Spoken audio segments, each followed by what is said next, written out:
Curvy cars and jack-o'-lanterns. This is internet personality Vangelus, and at TFCon Chicago 2018, there was a brief window to snag an in-person copy of Stealth Azalea, the initial Black Deco release of Ocular Max's take on Arcee and their particular masterpiece-alike stylings. Packed in a tiny little alt-mode box and bearing a few unique pieces to set her apart from the Joe Public palatable pink version that lies on the horizon, Stealth Azalea was a mystery to all who plucked her from her plastic prison on that wonderful weekend. The 80s Arcee car mode is a true battle for a designer, as it's a tiny compact car that's also supposed to contain a hidden robot and mostly disappear into a backpack. Ocular Max Stealth Azalea is all of that with slightly more heft than your average masterpiece car to boot. Maybe it's just more densely packed, I don't know. Whatever the case, she's hitting the automotive curvatures, achieving the sleek silhouette, and most importantly, she rolls, thanks to some rubber or silicone tires on her wheels. I haven't checked, but I have pulled one off by accident. It was tricky to put back on. And man, look how close all this stuff is riding to the ground without dragging. Check out how the backside of her alt mode doesn't immediately look like a strangely folded robot woman. I remain rather agog at the sight of the undercarriage, coupled with the knowledge that it all works. Certainly you can see some of the worky bits, especially in her central seating area, but there are also two chair backs and even a dashboard console painted into the divot that is the base of the back of her helmet. By the way, you can substitute a more obvious and extended rear antenna if you so desire. I assume the flatter piece is meant to represent some kind of stealth driving mode, or safe shipping ability, cause it won't snap off. Moving towards lower stealth and higher DACA, both of Azalea's handguns can attach to her trunk section, so she can stealthily drive by all like pew pew. Why do we always make the same onomatopoeia for laser handguns? Whatever happened to a good old Zort Zort? When I think of G1 Arcee transformations, I mostly think of sighing. She is a very hard conversion to pull off, and in my opinion, the Generations/Legends toy came the closest to both accomplishing the shapeshift and doing so without making me sigh. Ocular Max Azalea blew my friggin' mind. It obviously outdoes the Generations Deluxe, as it should at its higher cost, but it also succeeds where Impossible Toys, iGear, MGT, and even Fans Toys failed. The intense transformation of mass is taking place, but it's also taking place with flow. The order of operations in this transformation does not leave you with dangling masses attached to telescoping or multi-jointed sticks. It doesn't ask you to shove parts past each other to the point of bending plastic. The process is elegant, as chunks of robot move into position while flattened counter chunks expand and move in to fill in the gaps left behind. The legs fully form, standing Azalea up from her four-wheeled stature before the configuration of her arms and torso. The single trickiest moment is that of closing up the backpack contents, and the greatest difficulty I had in that regard was simply a case of having to learn precisely what gets jacked into what. My biggest complaint is that for all those positive moments, I never get my final step of fully tabbing the backpack pods together into solid masses. They hold position, but after everything else, I was left hungry for that finishing kerclick, that coda of one last tab nestling tightly into one last slot. Nevertheless, the process remains incredibly enjoyable for me, whether it's a 90 out of 100 or a 95 out of 100, or something that weirdos who use numerical scales might say. No, I am good at math. I'm not covering for something. I am good at math. The Ocular Max Azalea's robot mode simply hits the mark for me. Despite its exposed hip jointery, despite the visible wheels on the backpack pods that don't quite form two perfect rear-mounted masses of hidden car mode, the silhouette, the stance lines, and the fact that a lot of that was flattened and compacted into that diminutive alt mode carries a lot of weight on my personal scale. My personal non-numerical scale. The face sculpt is fine, if perhaps not as precisely cheekboned as I'd need to call it perfection, but also, this is the boring one. Well, one of the boring ones. Swapping them is quite easy, and also does not require a flathead screwdriver despite the instructions' insistence.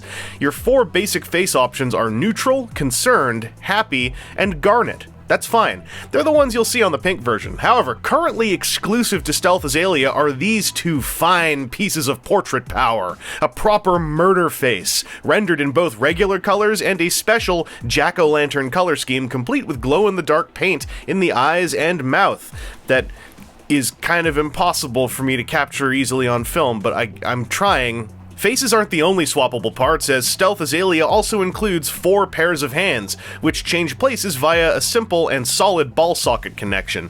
Aside from her punching and vehicle mode friendly fists, she's got relaxed open hands except the index finger is pointed slightly forwards, and pistol gripping hands. Those 2 relaxed options are so similar, I literally can't tell them apart unless they're side by side. So, my kingdom for action splayed hands.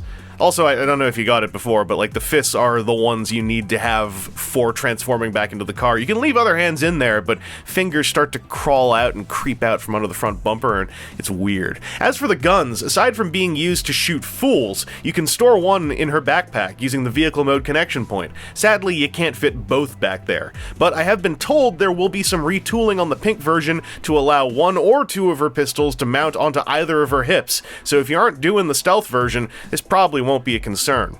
Ocular Max Azalea's ball-jointed top neck joint gives a little bit of tilt, a whole lot of up and down. You can look left and right. There's also a neck hinge for this axis, and look at that, cups over the collar. Feels good when that happens. There's also soft detents outwardly at the shoulders, just straight up friction forwards, bicep swivel, double jointed elbow, and a ball socket connection at the hands, which aside from allowing for swivel also allows for just a bit of wigglage. The big news, though, are the 2 ball joints in here. There's one up here, one down here. On this version, they were very tight. I was able to use a toothpick to get some shock oil in to free them up, and the top one's where most of the motion's going to come from. We get a little bit of that, and a whole lot of that. It also twists slightly. This one down here mostly is just for ancillary motions to support the top one. Together, they allow for essentially a waist twist. It's not perfect. There's still a little bit of collision in here for the, I guess, the sake of aesthetic, or the price paid for it, but I'm into this torso articulation. It feels really good. It looks really techno-organic. I'm very happy with it. The hips down here, they can go about this far forward. Sometimes you end up undoing the transformation joint, but it clips back together. It's mostly if you grab it too hard the way I tend to. It goes about that far forwards and about that far outwards. Oh no, what's going on? There's some stuff going on here, like a high-end action figure you can actually pull down, which clicks this section from being up there down to here. This whole segment now can move forwards and backwards on its own, for one. It's individual to each leg. It's kind of like a Fig Arts hip, but also this means you now can have the leg come all the way forwards, all the way backwards, all the way outwards, or you can conjoin some motions together to get a super cool high kick action happening. I'm very happy with these hip joints. I've seen the complaints in discussion threads about how you can see too much of how they work, and I don't know, it's an action figure. I'm okay with that when the effect is so great and powerful like it is on this one. There's also a thigh swivel up there, and a single hinge knee that bends so far I might have called it double jointed, and then maybe you noticed that there was a cut just there because I didn't want to correct myself, I just wanted to flow. You can also move the kneecap down to cover the quote-unquote gap should you choose to, and then down here at the ankle there's a dedicated forwards and backwards pin hinge, and then a dedicated above it ankle tilt, and then right here you got yourself a toe joint. And then back here, you can, if you want, you can twist the heel, but that doesn't help. That actually makes her fall over. These feet, by the way, are tiny. They are die-cast. I'm really happy the pink version has wider, flatter, like a better standing base kind of feet, but I'm happy to report that this figure doesn't actually fall over all that much when I just put her down in poses.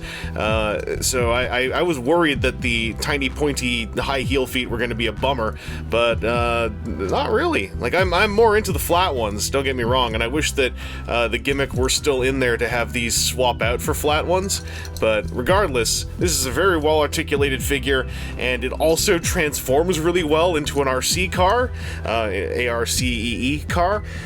What the hell, man? I thought that was supposed to be impossible.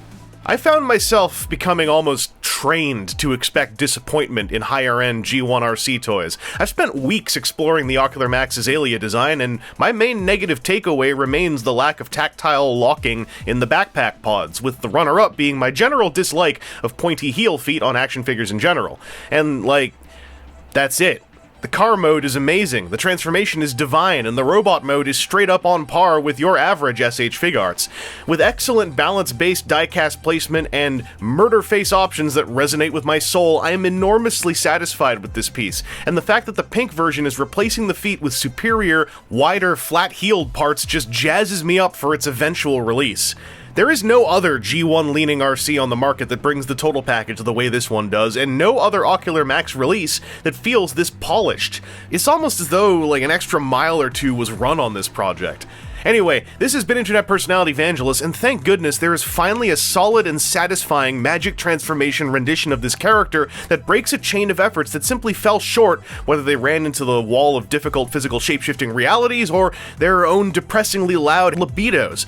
Well, I don't want to give the Fans Toys one that much of an out. It's a toy with an unfinished feeling, underdesigned transformation that are 3 truly solid acts connected by sinews of pure machine design disappointment that also eliminates its own torso articulation, regardless of the tooling money wasted on boob swap, O-face, and finger me hand parts. But, hey, it has clean hips, doesn't it?